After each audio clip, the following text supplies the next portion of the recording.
Conference and yeah, so kindly introduce yourself. Yes. Majina ya serikali ya usanii pia ile sweetheart ambayo nakuitaga kwa nyumba. Yeah. Thank you very much for having me. Yeah. And I really appreciate. Yeah. We need such platforms to advocate, and to put our voices out there. Yeah. So my name is Julius Mbura, aka Julius Supercharge. Yeah. AKA Daredevil, AKA Kipofu Kierere. So, are you a Manchester United fan? Not really. I don't even like football. Okay, you just like supercars. Yeah. Oh, all right. I'm more of a car person. Yeah. And so I'm the advocacy officer at Enable. Yeah. Head of legal. I wear many hats. Yeah. And also head of computer assistive technology labs. Yeah. And also head of innovations when it comes to the Inclusive Africa Conference. Yeah. And this is the 4th edition, but the second conference that is in person. Yeah. So last year we did an in-person, which was amazing. Yeah. We decided we are going to do better. Yeah. And here we are. We can only go above what we did and the impact we created. And this year, I'm glad to announce that, we have innovators from 30 different African countries and beyond. And we also have, there's an award I actually created called the Inclusive Africa Icon Award. Yeah. This is to honor persons with disabilities who are doing tremendous job impacting the society using assistive technology and assistive products. Yeah. So the work that they display and put out there to show that disability is not a limitation and that you can go beyond your disability to break the barriers that society creates and to be a person, a brand by yourself. Yeah. That's why we have that. But we also we launched the Inclusive Africa Assistive Technology Innovations Award. Yeah. And an innovation village.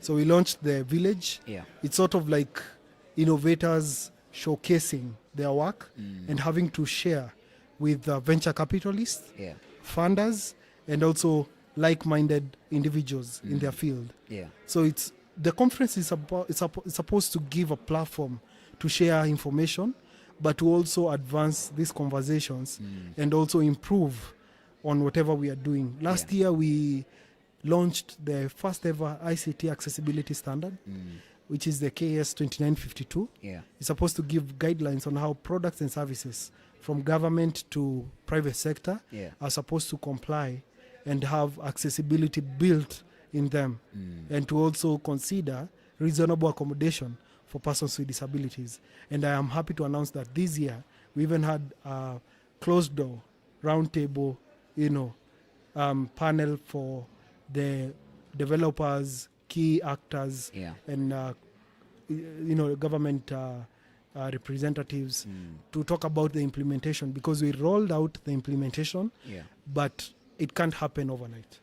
Absolutely. We need like 5 years. Yeah. So we need strategies, we need a way to penetrate the market, but to also sensitize the manufacturers, the suppliers, people who are decision makers to adopt the standard.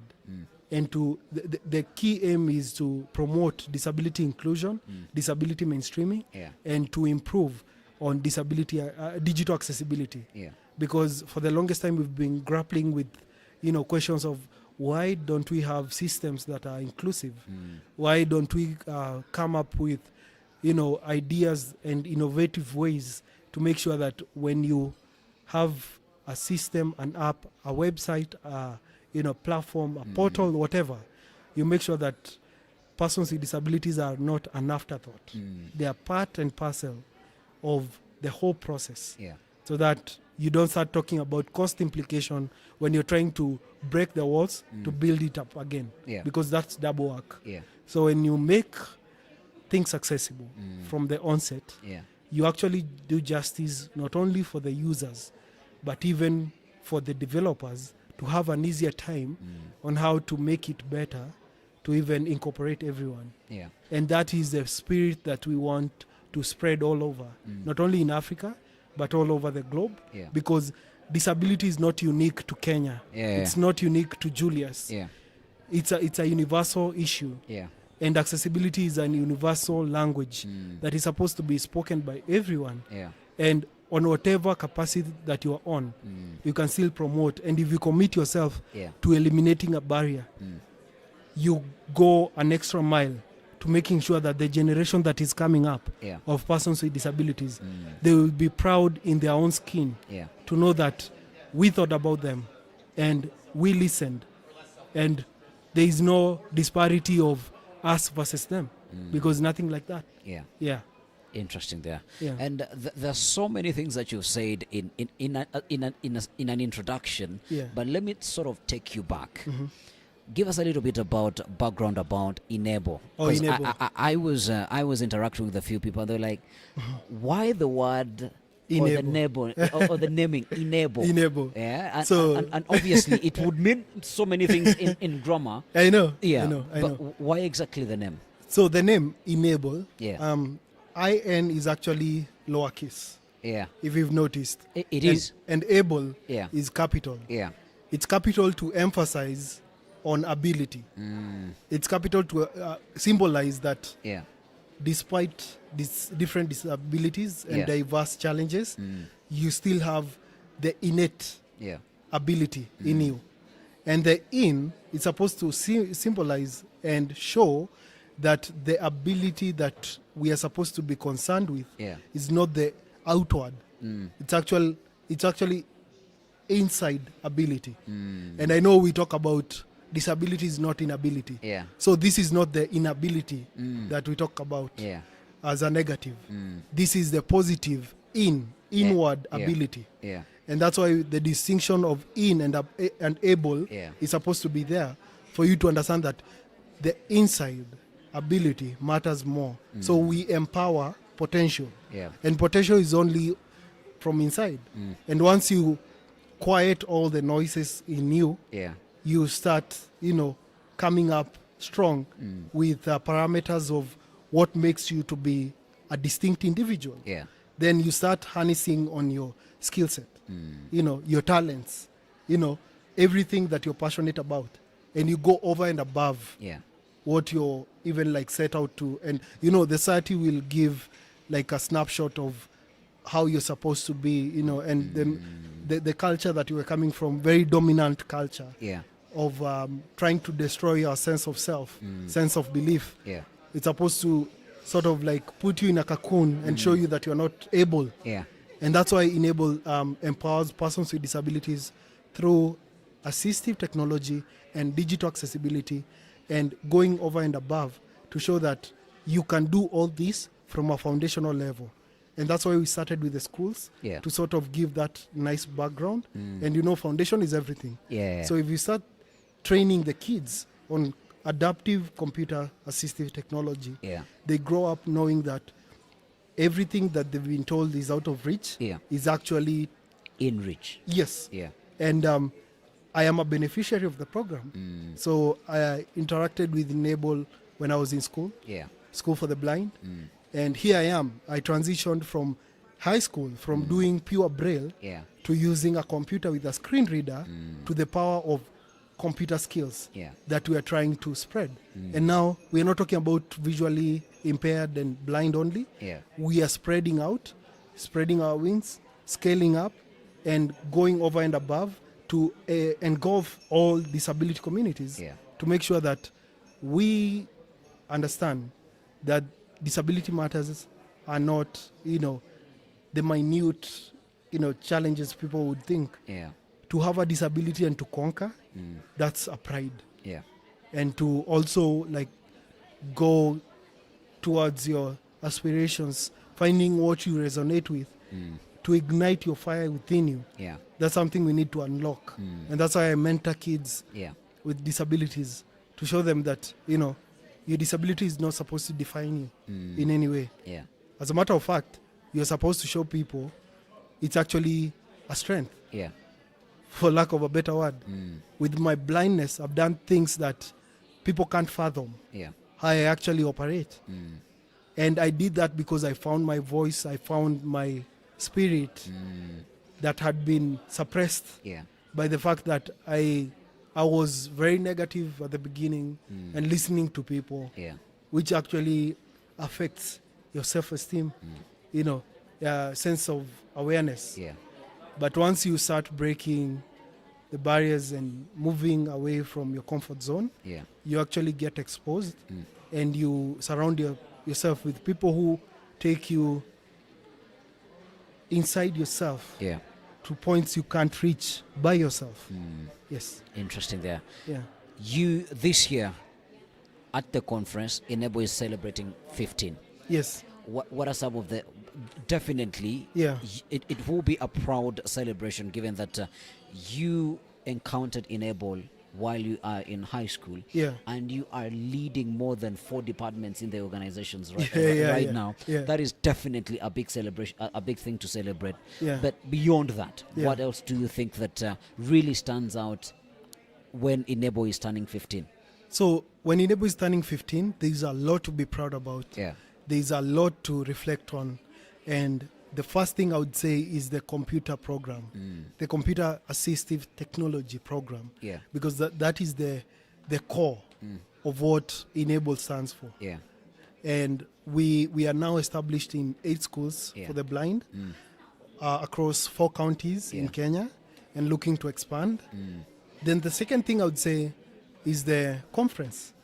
The conference brings ideas, ideologies, people thinking beyond 2, 5, 10 years, visionaries, innovators, and people leading in their sector, different fields, to actually come share knowledge, but also talk about what do we need to do when we go back home, the call to action on how to best promote disability inclusion.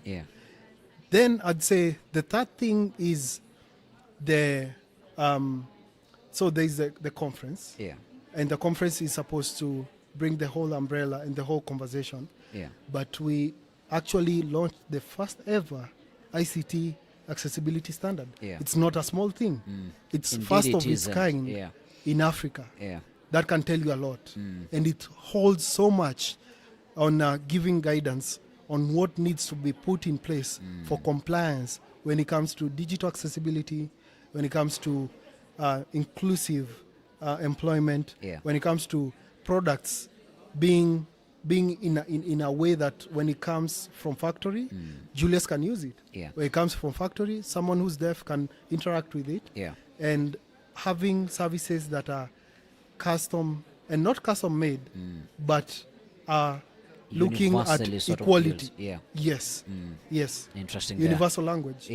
And those indeed are very elaborate things that need to be celebrated. We are coming because there is so much that we can talk about when we are having a conversation with you, but you could allow us to limit this to the conference, but probably on another episode we'll go into the character of you being a daredevil and a supercharger. We'll talk about that. But as we're winding up, I was very fascinated by the innovation village. What I saw the advertisement that you put out when you drum rolls and all of that. I got to watch that. What criteria were you going through to identify the applications or the innovations that would showcase at the village? And did you do it deliberately to include, because I realized there was a high number of innovations that are targeted towards the deaf community. Is it that they applied overwhelmingly and you necessarily had to pick them, or the innovators were more from solving that particular issue, or what was really the criteria?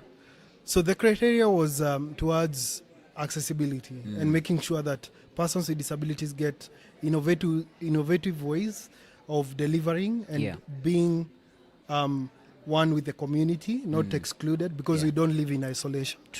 Again, the innovators that we had overwhelmingly, beautiful and amazing applications from all over Africa.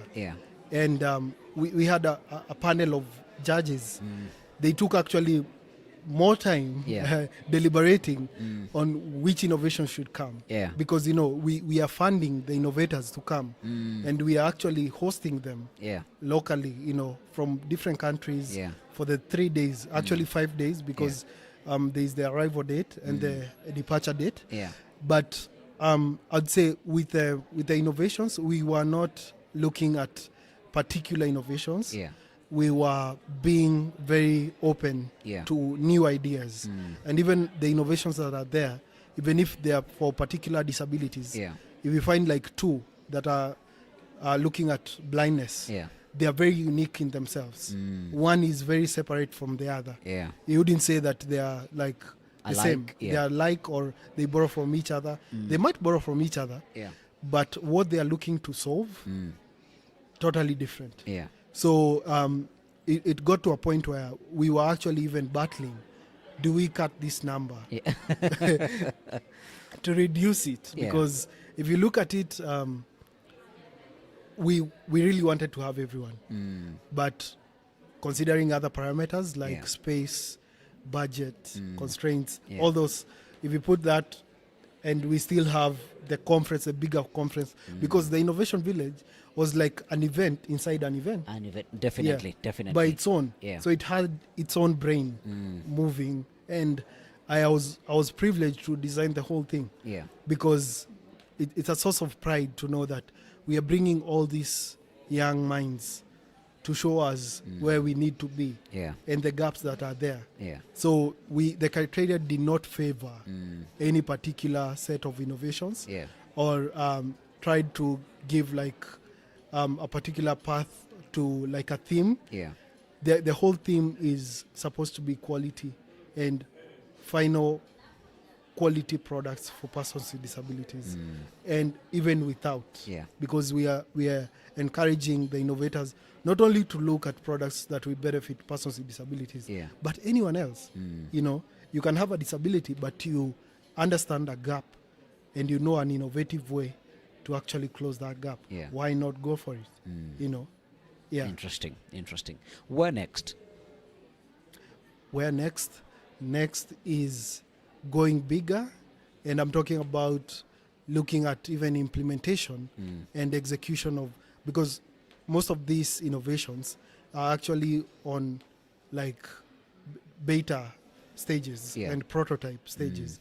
So if we can get more partners who believe in our dream to actually help us take these innovations into market, and also everything that we've been sharing, like the knowledge, the wealth of knowledge, if we can put that into action, and make the steps towards inclusion, towards equality, towards better future for persons with disabilities, I think that's next. Because Disney said imagination is a preview of what's to come.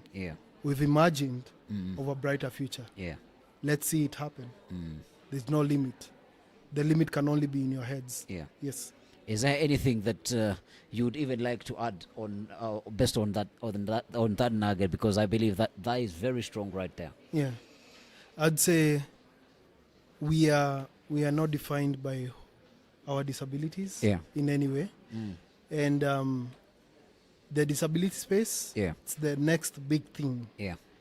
And mark my words, we will shape, because we know of the best ways of making sure that there's a progressive society. Because if there's discrimination and we eliminate it from an angle of disability, then you're creating a more inclusive society. Then you start looking at sustainability, you start looking at empowerment.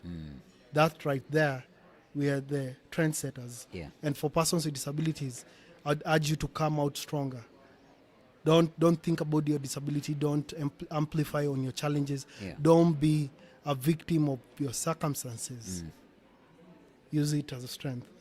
Yes. He has said it all. Do not be a victim of your circumstances, but just come out tall, and do what you are able to do. Of course, the platform remains open, and I hope you will give us another opportunity on another date, which won't be probably at such a beautiful hotel as Radisson Blue. We can look for one. We can pull strings. Yeah, but wherever we will be, we'll hope that we'll be able to have a conversation. And of course, if you could get us also in touch with Madam Irene and see, to get to understand it from a founder's point of view, which I believe you've represented well, but also getting to hear it from her and also get to sort of understand now what is the bigger dream and where do we go next, or where does Enable go next.